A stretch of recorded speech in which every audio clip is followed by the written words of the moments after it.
Many people like to read consistently, but they always forget, and they want someone to always remind them to hold a book and read. But we have created a bookshelf that will always remind you to read the book after a certain time that you will enter using a keypad and a display that will preview the time and the timer after you enter it.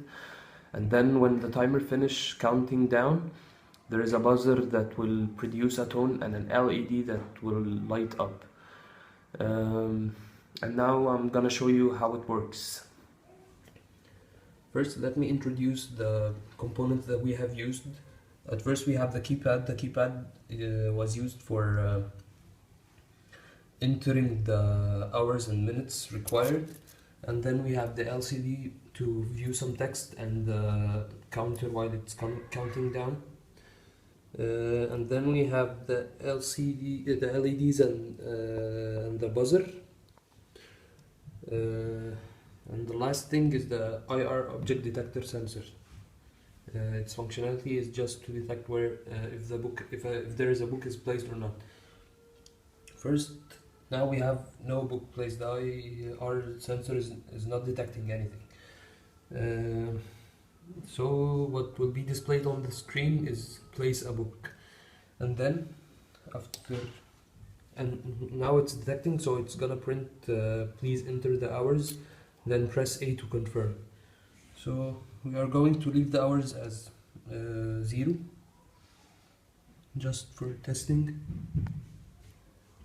and then please enter the minutes, then press A to confirm. Let's make it 10. Just for testing, we are what you are gonna see right now is minutes and seconds, not hours and minutes.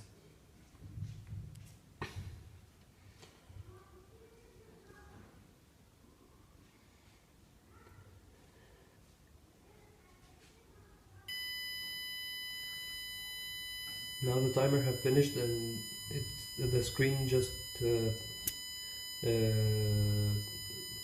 it's telling you to press A to stop, or you can remove the book. Let's press A. And then if there is a book, if the IR sensor is detecting anything placed, you can set another timer. Or so let's write 1 hour. 15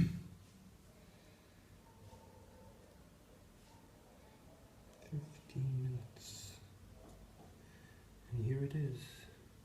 It's counting down again, and when it finishes, it will just do the same thing.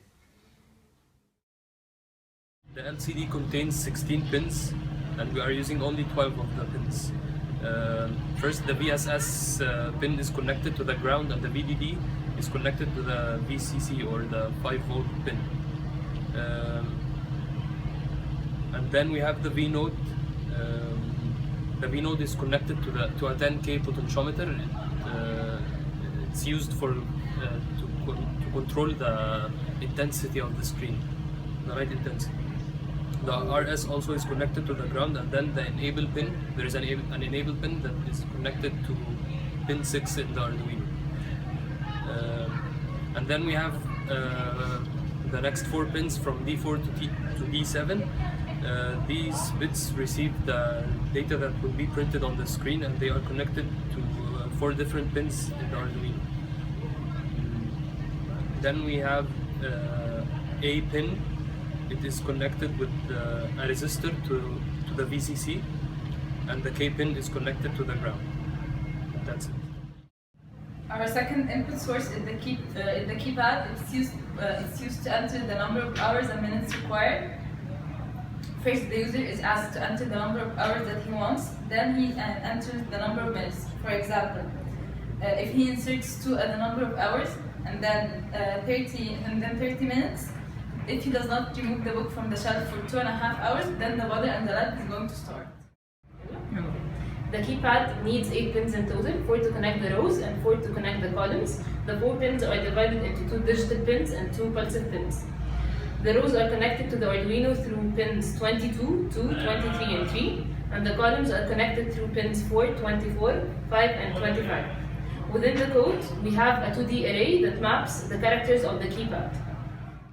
Infrared sensor is our primary detector that displays. In this case, it sends a low output signal, otherwise it sends a high one.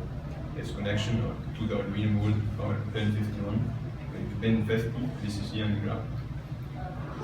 Buzzer and LED are our two outputs. They are activated when the timer has finished and are deactivated when the user presses the A key.